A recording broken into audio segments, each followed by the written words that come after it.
Hello, BookTube. I have some mail for you today on a slightly overcast morning that is nevertheless nice and temperate. The weather here in Boston is going to get warmer and warmer with each of the next 3 or 4 days. It's going to drop off a cliff after that. We're going to get a cold snap, a significant cold snap after that. But between now and the weekend, 70 degrees Fahrenheit, 75 degrees Fahrenheit, maybe even close to 80 degrees Fahrenheit on Saturday. So short sleeve weather for all of the later days walks, which is really nice. And we have a bunch of mail, and we've got a streak to protect here. So we want to, in order to protect that streak from Steve being side blasted and needing to not upload a video, is to repeat food for thought.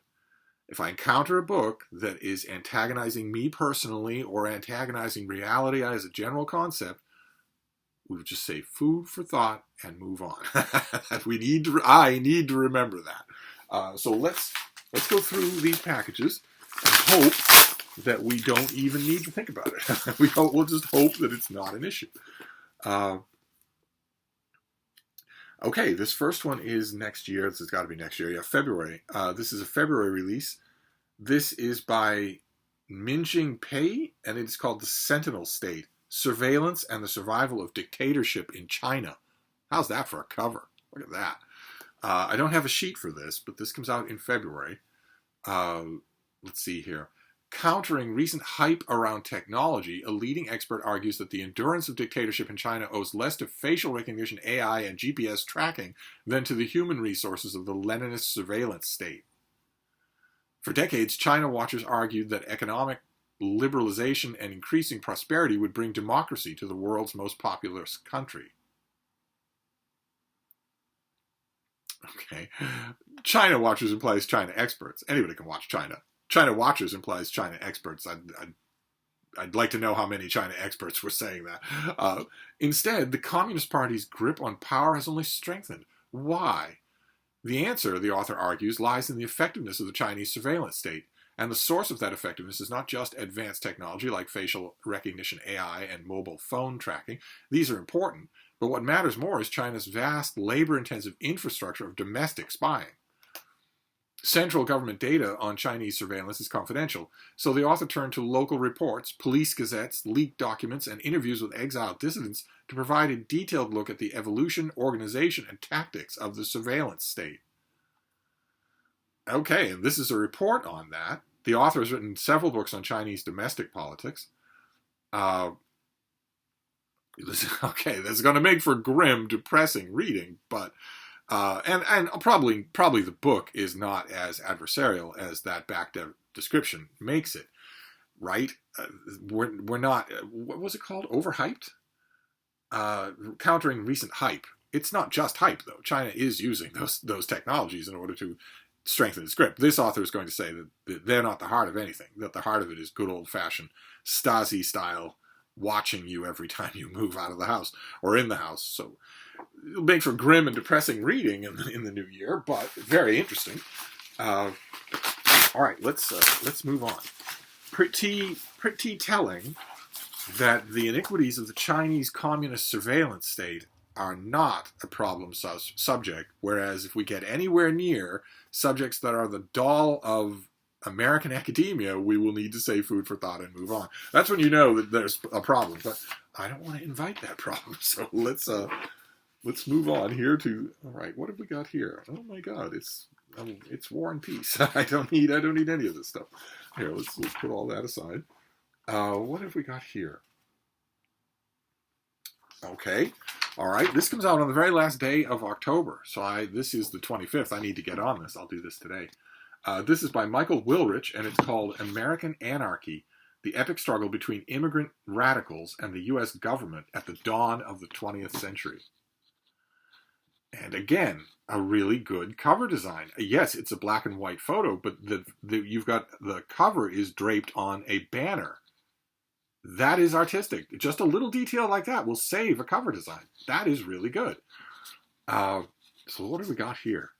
In the early 20th century, an American form of anarchism gave rise to the nation's first domestic surveillance state, again with surveillance states, and modern civil liberties movement. Anarchists dreamed of a world without nation-states, churches, laws, or private property. Did they indeed? You're leaving something out. There was one kind of private property that anarchists did then and still do very much endorse, and that is women. But anyway, some called for a peaceful revolution. Name me one. While others advocated for terrorist violence. Anarchists played a leading role in the era's high-stakes free speech fights, demanding reproductive freedom for women, championing industrial democracy, and braving public humiliation, violence, and prison for their stand against one of modern history's most senseless and lethal wars. Michael Wilrich, you are not going to make anarchists the hero of your book, are you? What are you doing? What are you doing? Don't do anything. What is the matter with you? She's entering her second childhood. She's starting to just randomly destroy things. Anyway, here, let's move on. When social revolution toppled the regime of the czars in Russia, the radicals called for a new revolution in America. In response to the anarchist challenge, one of the world's most powerful democratic nations suspended its most fundamental freedoms for the illusion of security. You are going to make the anarchist the hero of this book. Okay. All right. Well, I'll say the same thing to you. We'll get to your biography, Michael. But I'll say the same thing to you that I say to the Champagne Socialists on Novara Media. If you're going to make this ideology your hero, you have to be willing to live in its world, and you most certainly are not. Anyway, determined to crush the movement and banish its believers, the government waged a decades-long war against anarchy, pursued by bomb squad detectives. Yeah, I wonder why bomb squads would be involved. These peaceful little martyrs. And secret agents of the new Bureau of Investigations, anarchists and other radicals turned to the first generation of America cause lawyers to save them from prison and deportation. And in this new book, the author weaves a suspenseful tale through extensive research in the records of the emergent surveillance state, the personal correspondence of anarchists and their attorneys, and the vast public record from the nation's long war on anarchy. Additionally, the book vividly recaptures the radical political world of the early 20th century New York City, the nation's chief port of arrival for new immigrants and its preeminent center of capital. Okay, all right. There is a list of bullet points here. Naturally, the McKinley assassination in 1901 is going to come up in here, but I'm sure that Sacco and Vanzetti is going to come up as well. There's a list of bullet points. I think I can probably make my way through this book without it. Shall we take a little tour of the table of contents and see if we're going to see who we're going to find here? Of course, you know one of the names I'm looking for here, but let's look for. Okay, yeah, a lot of the usual suspects are coming here. All right, let's find out who Michael is. He is the Leff, that's L-E-F-F, family's professor of history at Brandeis University. Good Lord. And a 2015 Guggenheim Fellow. He's the author of 2 award-winning books, City of Courts and Pox and American History, and his writing has been published in the New York Times, the New Republic, and Mother Jones. And he lives in Wellesley, Massachusetts. Okay, well, what do we have for a date here? Right, the end of October. I should get to this right away.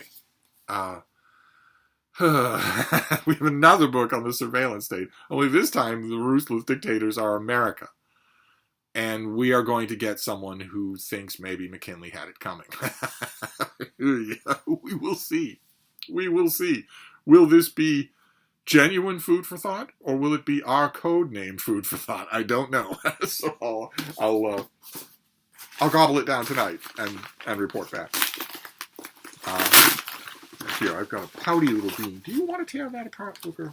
Do you? Huh? Little baby? Let's see here.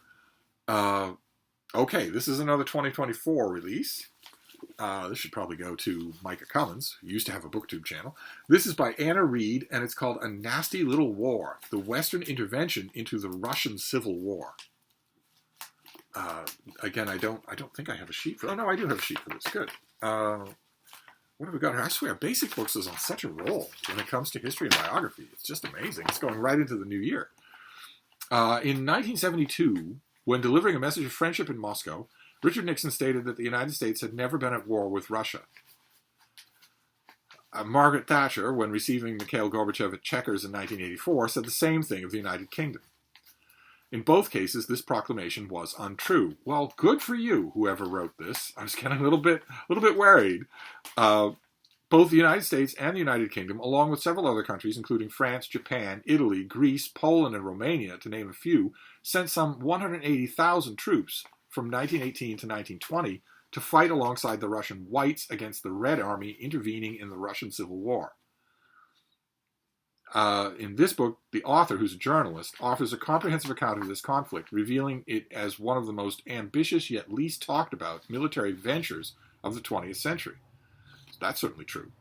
Despite one victory for the Allied troops, independence for the Latvians and Estonians, the 2-year-long attempt at reversing the 1917 Russian Revolution ended in humiliating defeat. Conveniently overlapping with the end of the First World War, the intervention is little remembered today.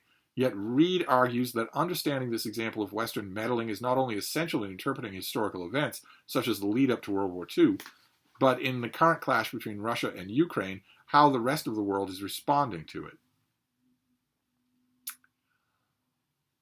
Okay, that meddling is a little bit troublesome. Well, let's push on just a bit. The author combines immersive storytelling with deep research, drawing on letters, diaries, and military records to provide a vividly detailed account. She delves into the context of the Allied intervention, explaining how it initially aimed to prevent Germany from exploiting the power vacuum in Eastern Europe left by the Russian Revolution, and ultimately morphed into the Allies' gamble to destroy communist ideology. The substantial operation was fought in a variety of theaters and involved guns, tanks, aircraft, uniform, food, medical supplies, and over £100 million in loans. Okay, fantastic. Well, I've never read a book on this subject. It's been alluded to in various books that I have read, but not a whole book. So who is the author? I know we get into trouble. We get into trouble when we delve into the author biography, so I'm irresistibly curious now. Anna Reed was Kiev correspondent for The Economist and The Daily Telegraph from 1993 to 1995, and has since written about Ukraine for Foreign Affairs, The Observer, the TLS. Okay, and she lives in London. Great. So this comes out in the new year. I once again do not need to worry about it right now. I'll see if maybe Micah wants this advance copy. Who knows? Maybe he'll be willing to write a review of it. Wouldn't that be nice? He hasn't written a review for me in quite some time. And then we'll move on. We're not doing too bad here. The pub sheets are not that bad. They tend to be seeming to want to side with the bad guys, but they haven't explicitly done that yet. So let's just move on and see. Maybe this was the worst of it. Do you want to chew on that, baby? Huh? Oh. Honestly, don't know what's wrong with her. Oh, great. Okay. All right. We're not going to need to worry about this. Good. So this is 2024. And we've already seen this. This is by Maria Fredericks, and this is The Wharton Plot, a historical novel starring Edith Wharton as a sleuth. Following the incredible success of the Lindbergh Nanny, Maria Fredericks has proved that she found her perfect niche, writing reimaginings of historical crimes in America through the eyes of the key figure of the time. And this one features Edith Wharton in the twilight years of Gilded Age New York as she tracks a killer. Readers are hungry for these fictional retellings of authors and historical figures, as evidenced by the Christie Affair and many other books. Did any of you read the Christie Affair? With Edith Wharton, the author has carved out a unique place in that shelf for herself. She's breathed a fresh perspective into a woman who is known mostly through her fiction, and has done it with an unforgettable voice. A love letter to New York in 1911 with surprising modern relevance, this book is a moving, deftly plotted crime novel of fame, love, and murder, with a sprinkle of publishing history thrown in, making it unique and fun. Fantastic. What's the plot? New York City, 1911. Edith Wharton, almost equally famed for her novels and her sharp tongue, is bone tired of Manhattan. Finding herself at a crossroads with both her marriage and her writing, she makes the decision to leave America, her publisher, and her loveless marriage. And then, dashing novelist David Graham Phillips, a writer who has often notorious ideas about society and women's place in it, is shot dead outside the Princeton Club. Edith herself met the man only once, when the two formed a mutual distaste over tea in the palm court of the Belmont Hotel. When Phillips is killed, Edith's life takes another turn. Her sister is convinced that Graham was killed by someone determined to stop the publication of his next book, which promised to uncover the secrets of that powerful people would rather had stayed hidden. Though unconvinced, Edith is curious what kind of book could push someone to kill. I am totally on board for this. I think we've already seen a copy of this, so this might be a double. But I am totally on board for it. I am totally up for reading Edith Wharton's Sleuth. So let's try and clear off the feng shui here. How you doing, baby? Huh? How you doing? She's right here. I don't know if I can show you. She's right there. She's right next to me. She's just acting really weird. That's all. She's acting pettish and prima donna-ish the way she did when she was a puppy. Let's move on, though. This is not turning out to be a bad mail haul. I feel certain. I've got a good feeling. I think we're going to be able to get through the whole of this. I'll have a mess that have the surly houseboy clean up, but that's kind of what he's there for. So, oh, great. Okay, fantastic. All right, this next one, I do not have a sheet for it, but we've already seen it on this channel. This is the finished copy of Rebecca Rainer's book, Gator Country, Deception, Danger, and Alligators in the Everglades. And this is our author, so I didn't have the ability to do that before. I don't have a sheet for this, but we'll just read the flap. I believe this is coming out in early November. To catch a Florida man, you have to become one.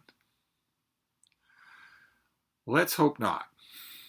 Let's hope that Jack Smith does not have to become a Florida man to catch the world's most notorious Florida man. When Jeff Baubata joins an undercover sting in the Everglades, he transforms from a by-the-book wildlife officer to Curtis Blackledge, a long-haired, goateed, beer-loving alligator farmer.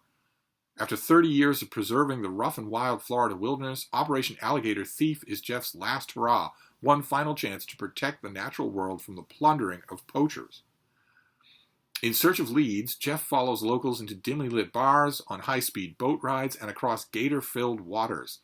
The deeper he infiltrates, the better he understands the nefarious yet charming poachers he's after, many of whom turn to poaching out of desperation, a way to escape the poverty and greed holding them down.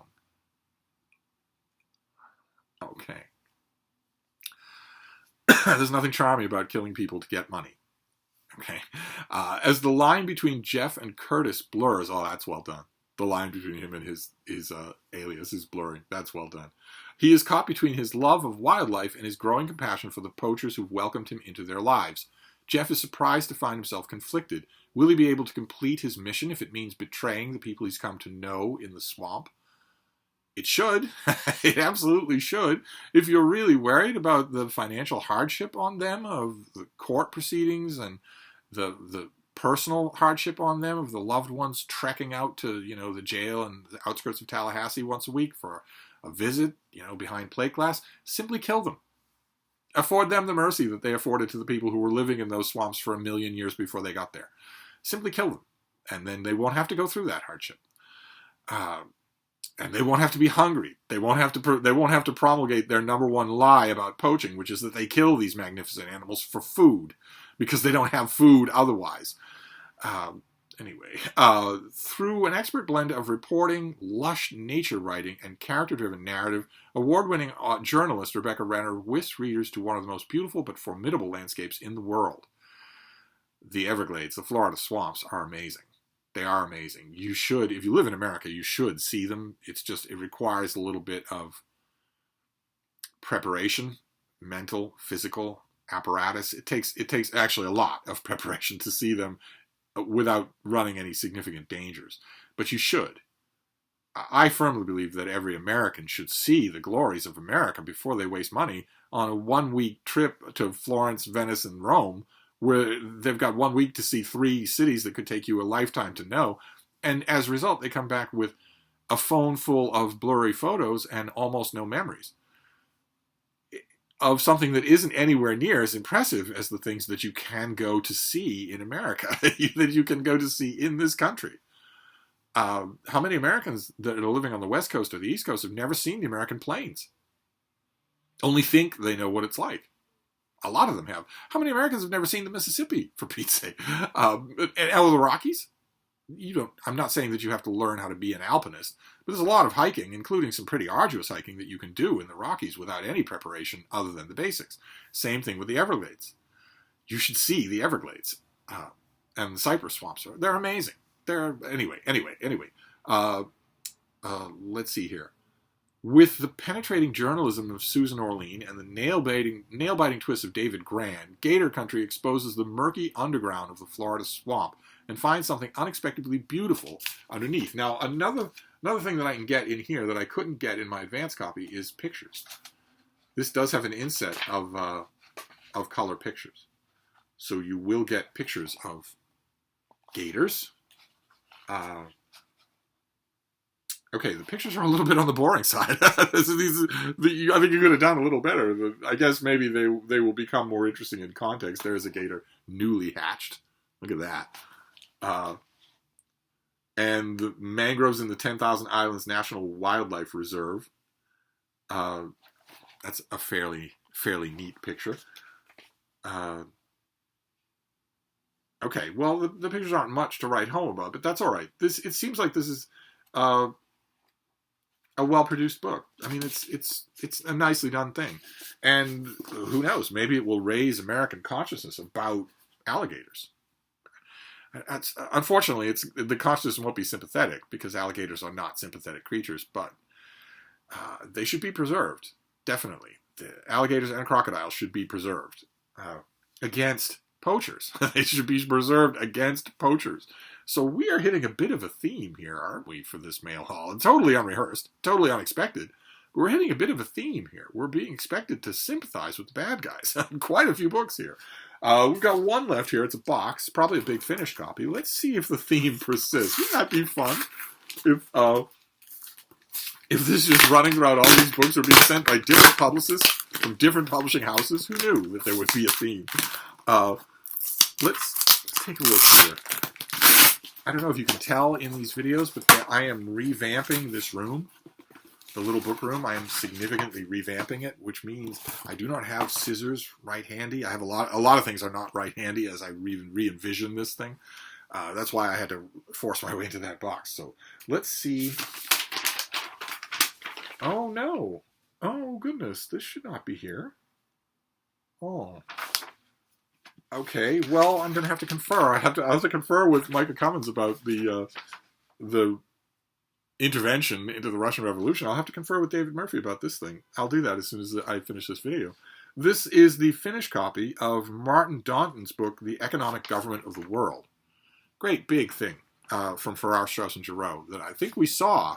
I think I got the advance copy of this when David was here in the room, when he was here with me. For those of you who don't know who I'm talking about, if you don't know Micah Cummins, you're certainly not going to know David Murphy. He also once had a BookTube channel, and he's our econ wonk. So I just sent him stuff like this. He's reviewed quite a few of these books for me. He's in a much better position to do it than I am. The only reason I say this shouldn't be here is because I asked the publicist to send him the finished copy. I'm wondering if maybe they're sending both. Well, I figured, why, if I know that I want him to write about this thing, why bother sending the finished copy to me and having me mail it to him? Why not just mail it to him directly? But maybe they sent one to both. But we can go over this. We can go over this again. This is from mid-November. Starting in the depths of the Great Depression, through gold block bickering, the outbreak of the Second World War, the rebuilding of Europe, and the establishment of the Bretton Woods system, our rules-based international financial order, end of colonization and the development of post-colonial states, up to and including the rise of financialization and neoliberalism of China, and crushing Great Recession and the COVID-19 epidemic, Martin Daunton's The Economic Government of the World offers a sweeping and definitive history of our modern global economic system, told through the people and institutions that have shaped it, and attempted by turns to build and govern it.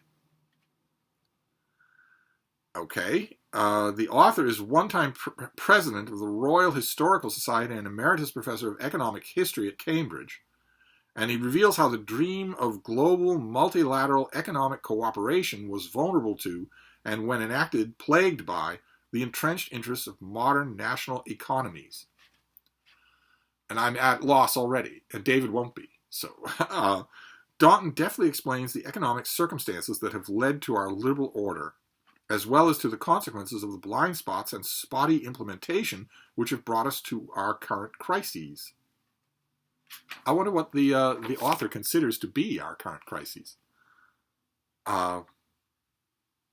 Well, anyway, I will definitely read this, but I'll be far more comfortable reading it in this finished copy if I know that there's a finished copy elsewhere, which we shall see. I will confer. But at least this isn't saying, that the bad guys are the good guys. I hope. Maybe it will. Economic histories tend to do that. But it didn't do that in the pub sheet, so we get to break the streak.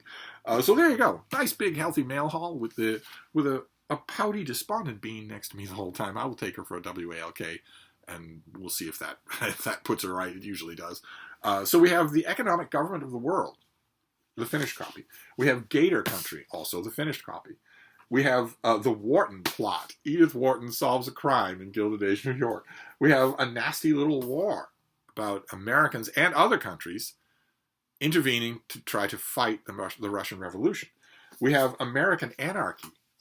Those poor put-upon anarchists being savagely chased by the bomb squads, and the Sentinel State. So a lot of dovetailing going on in here, and quite a bit of nonfiction, Wharton Plot being the only thing that isn't. That's good, as we're right on the doorstep of Nonfiction November. I'm always happy to get nonfiction anyway. That's great. I think I will dive into the Wharton Plot tonight, but I may reread Gator Country as well. I know already with Gator Country that I went into with my hackles up. Because when you talk about being sympathetic to the Florida man rascals and ne'er-do-wells who go into the swamps specifically to murder animals, naturally that's bothering me. Because if you're sympathetic to them, the only way that you can be is to say that there's a difference between shooting animals who are just going about their life and shooting humans who are just going about their life. And I don't agree with that. That is fundamentally wrong. That is a wrong position. It's not defensible. The minute you start to think about it, it boils down to simple speciesism, and that's it. And I know already that I went into the book with my hackles up because of that. But that defeats the narrative project of the book. A large part of the narrative project of the book is based on that sympathy. And I should not be reading the book I want the author to write. I can have opinions about it, but how effective is the book as it is, as the book that the author did want to write? How effective is that? So those two are high on the list. The Wharton Plot would mean jumping the gun. It would mean reading a book from next year. I don't know if I want to do that, but I'm unbearably curious because Edith Wharton's one of my favorite American authors, and I've read everything biographical about her. Read everything she's ever written many times. So I wonder, like, for instance, the plot takes place in 1901, and I'm wondering, I know exactly what Wharton was doing and thinking and writing and working on and corresponding with for the whole of that time. So I'm kind of wondering how the author is going to work in a mystery and what liberties will be taken. I think I'll be able to resist. The two of these books that really should get my attention are Gator Country for a reread and The Economic Government of the World, because it's an undertaking to read. I'm going to be reading it slowly and carefully because I don't know the subject well. But anyway, a good mail haul. We will try this. We succeeded. I did not have to stop the upload. We will try this tomorrow and see what kind of luck we have. So I'll wrap this up for now, and I will see you soon. Thank you, BookTube.